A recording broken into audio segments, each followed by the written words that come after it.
Hi everyone, I'm I Deserve Couture, and I think when you see this title, it reveals everything that I'm going to tell you. So we're here to finish the Met Gala review, but we're going to do this video a little bit differently. We're going to split it in three ways. First, we're going to talk about a few specific looks. After that, we're going to do a speed round, which you know how much I love. And then the third thing, I wanted to talk about the stuff that I predicted and the stuff that happened, because there's a couple of things that I predicted, so I'm very happy. Now, before we start, make sure you subscribe to the channel. So let's get into some of these looks. Now, we have to talk about Lizzo's dress. She's wearing Chanel, and obviously this is one person that did not watch my Met Gala predictions YouTube video. I will try to forgive you, because in that video I said, dear celebrities, do not dare to do anything that the God, Messiah, the prophet, the beginning and the end of everything fashion did in the 90s, because you will fail. And I was referring to Linda Evangelista, but at the end of the day, Lizzo did not take that advice, and that's why we're here. And that is the reason why I'm not gagging over this look. This is the look that Lizzo is referencing. And it is this iconic pearl top that Linda Evangelista wore to the Chanel show. And I hate to criticize Lizzo on anything fashion because she's such a fashion girly, but this was not one of my favorite Lizzo looks of all time, definitely. Linda's pearls basically are just a top, while Lizzo's pearls are more of a dress shape. Also, the big difference between these two looks is the size of these pearls. I think what makes them really cool about Linda's look is that they're huge, they're oversized. Lizzo's pearls are very small, and they look, compared to the Linda's one, cheap, which I hate saying, but it doesn't hit the same. The dress hits her beautifully, but this look is definitely not on the Lizzo's level of slayage. Lizzo can turn out a look from Alexander McQueen to Jean-Paul Gaultier by Glenn Martin's. Like, Lizzo is going to give it to you. I really love the slit on this dress, but then I see the shoes and I'm like, ¿por qué, Jesus, por qué? I'm telling you, I'm slowly turning Spanish. I don't know who told her to wear these booties, but they cut off her leg in a very weird way. I love the details on the boots, which are pearls, which match the rest of the look. In my opinion, this is a completely wrong choice of shoes for this dress. So overall, Lizzo is still a fashion girl. Just one fashion faux pas does not mean that you're not a fashion girly. We do not do that around here. Track record counts. The Rihanna moment of 2023 was brought to you by Jeremy Pope and the team behind Balmain. This is how you do it, sister. So Jeremy is wearing this long floral embroidered cape with a 10-meter train and a hand-drawn illustration of Karl Lagerfeld. This look took 5,000 meters of silk chiffon. Americans being like, we need the conversion. Americans, this is 5,000 meters. You are very welcome. And this look took 70 seamstresses to complete. And it was definitely worth it. I love seeing men take menswear and stepping it up for the Met Gala. We see it with Jeremy, we see it with Bad Bunny, who I'm going to talk about in a couple of minutes because, my God, he's fine. My God, he's fine. I love seeing men step up their game, not like this, but more like this. This look gives the drama and gives the wow effect. It basically says, this is the Met Gala dedicated to Karl Lagerfeld. But besides that, I think that this look had an educational purpose also, because I think that it showed all the Gen Z influencers who were there who Karl Lagerfeld actually is and how he looks. So they can be like, oh my God, I love his gray hair. Olivier Rousteing is a Karl Lagerfeld stan. There are numerous interviews where Olivier Rousteing mentions Karl Lagerfeld as being his inspiration for starting fashion, and I expect nothing less than this. Also, let's not ignore Olivier Rousteing's bag, who says Karl who, which is a reference to Karl's bag back in the days also. So in my opinion, Jeremy did the thing. Sorry, Angela Bassett, you were not there. Somebody has to do the thing. And speaking of not doing a thing, there was Lily Collins. And she's somebody whose style I always talked about because I'm a huge fan of Emily in Paris. Even though people think that I'm not, I still love Emily in Paris. I cannot wait for the new season because I'm going to see more looks and I'm going to talk about them. I don't know why I cannot help it, but I still call her Emily, and I'm going to call her Emily for the rest of my life. But today I'm definitely going to try and step it up and call her Lily because that's her government name. And Lily came in this custom black and white dress by Vera Wang. And I will explain my reaction like this. I see her hair and makeup, I'm like, yes, I like that. I see the top of the dress, I'm like, yay, we're going in the right direction. I see the rest of the dress, I'm like, you know what, this is actually a really good look for Lily Collins. And then I see the 4 unfortunate letters on the bottom of that dress. K-A-R-L. And there were only 2 letters that I can think in that moment. N-O. This was such a gimmick that was so not necessary. First of all, it's literally an Arial black. Like, sister. Zero creativity, not even a cool design. If it was cool design, I would be like, okay, we didn't need it. It's kind of cool, but you know what? I'll give it a pass. I mean, I would still dislike it, but not this much. And the worst thing about this look is that it had a twin. It had a twin. Vera Wang also came in the same dress, a little different colors, but it also had the same Arial black Carl scripture on it. Don't get me wrong, everything I liked besides the 4 letters. I like black and white, everybody else wore black and white. It's just that the letters took away from all the beauty of that dress. Like, we know his name, we know where we are, and by the way, we just saw Jeremy Pope with the picture of him. If I could change one thing, definitely would be the letters. Get rid of the letters, everything else is fine. Maybe a little poofier sleeves just because I like a poofy sleeve, but definitely get rid of the letters. I don't know whose idea it was to put those letters there. If you were so set to put the name on the dress, why wouldn't you put one line from top of the skirt all the way down to the bottom and have the small inscription that says Carl? Very subtle, very nice. Still, it would not be my first choice, but I'll take anything over this Arial black, boring capital letters. I need something to calm me down. Okay, I'm calm. Hi. What are you doing here? Oh, I'm just talking about the Met Gala. Nice.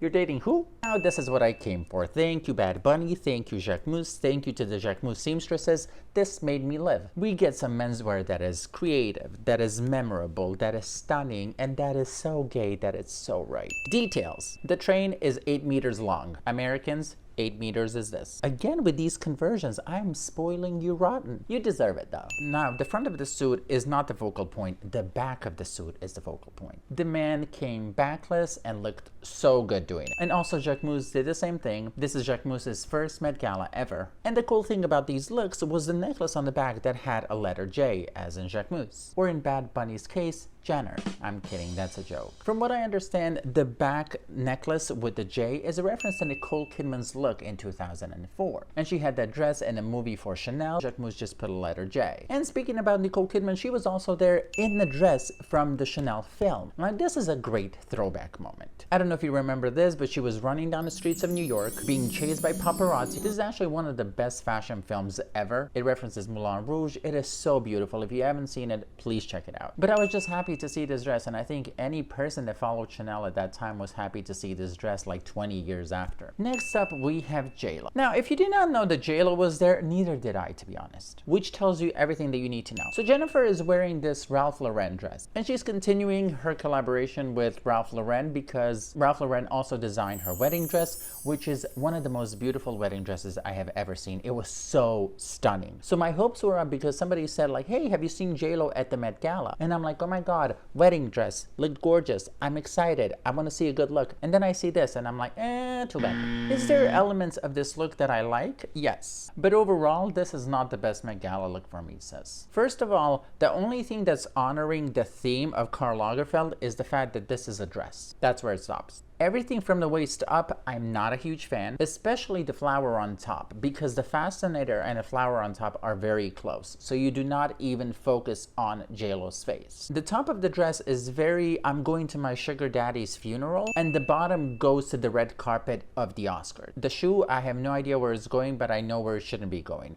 and that is at the red carpet of the Met Gala. Also, I'm not a huge fan of these two colors, but apparently there's a story behind it. So according to J-Lo, she designed her first high school prom dress, and it was in black and pink. So that's why she wanted to use those colors for this look. If they wanted to do something like that, I don't know why didn't they go with the ombre effect. I think it would look a lot more flattering. I think a different silhouette would also look a lot better. Overall, my expectations were not met. I know what the Ralph Lauren team can do, and I think that this is not one of their best work for the Met Gala for this theme. What they wanted to do, they wanted to channel old Hollywood glamour, and that would be great. If the theme was old Hollywood glamour, this would be great.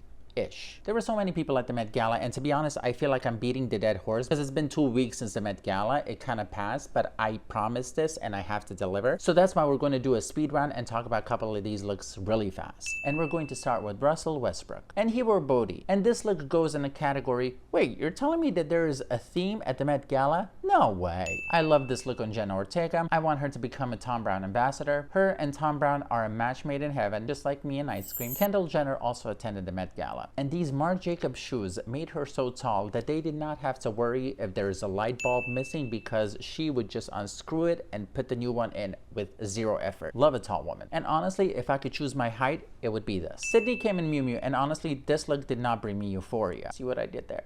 I'm on the fence about it, but I'm also on the fence with many looks that she had on the red carpet because I think that she's one of the girls that has the potential to be a fashion girly. Brian Tyree Henry came dressed like this because at 9 o'clock, I think that he had an audition for the revival of Game of Thrones. And I'm here for it. The speculations are that his dragon is going to be called Lagerfeld, and his arch nemesis is speculated to be P. Diddy, who is going to the same audition. Both of these looks gave me life, and I hope they do amazing in Game of Thrones. James, Usher, and Jonathan came dressed in these amazing, beautiful, impeccable, so creative. How in the hell did you think of this looks for the Met Gala? If you cannot detect the sarcasm in that sentence, we cannot be friends. Ben Platt did not leave me gagging with his look, but I have to give him credit for not wearing a boring suit. Right, Usher? Right, Jonathan? Tiana Taylor came dressed in Tom Brown, and I'm 100% loving this look. I saw her in person in New York, and I'm telling you, you haven't seen beautiful until you've seen Tiana Taylor. Elle Fanning came dressed in Vivienne Westwood, and I think that she didn't think that she has a lot of accessories on her. So what she did is that she ran inside, grabbed a centerpiece from the table,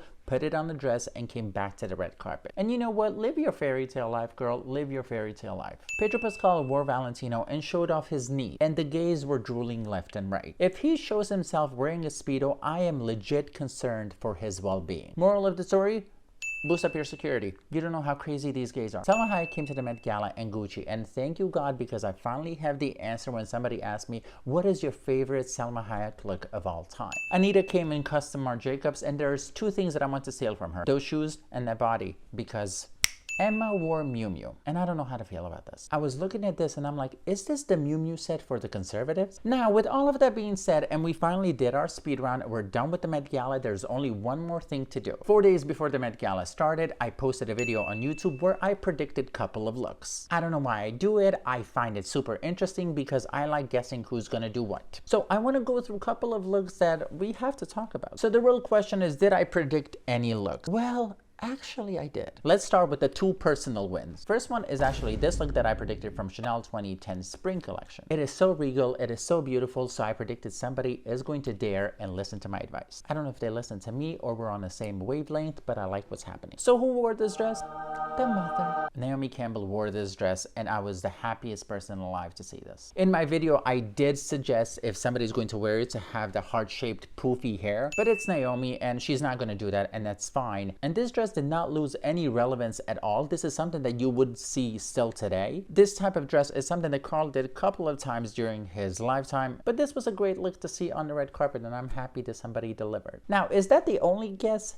No. Proud Gay Stradamus. In the previous video, I also talked about the shower dresses from Chloe, and I'm proud to say that this is the second win for me, thanks to Vanessa Kirby. She's wearing a Chloe dress from 1983, and all the pictures that Vanessa would do, they would be over the shoulder, focusing on the back, because that's where the shower is. Unfortunately, Chloe did not have such a huge moment at the Met Gala, which is very sad because he did spend so much time with Chloe also. But for me, I'm going to definitely remember this look because it's kind of like my baby. I'm like, I predicted that. So second dress, checked. Now, the third dress is a partial win, and I'll explain it to you now. So let's take a look at Ashley's dress by Harris Reed. Now, the bottom of the dress is where I win. The bottom of this dress is a clear reference to 1987 Chanel dress that I predicted in my video, the dress that I call Patrizia Reggiani. Besides being Spanish, I'm also being Italian today. So the bottom of this dress is inspired by that dress, and then when you look at the pictures from Harris Reed, you do see that picture on his mood board. So yay to me. Now, there's two things that I predicted on social media, not in that video, that I'm going to show you receipts for. They did not happen at the Met Gala because they were a little maybe controversial for the Met Gala, but they did happen. For example, Anita's stylist Ronnie and me seem to be soulmates. Why am I saying this? Because in my video, I said that I would love to see if somebody wore the Chanel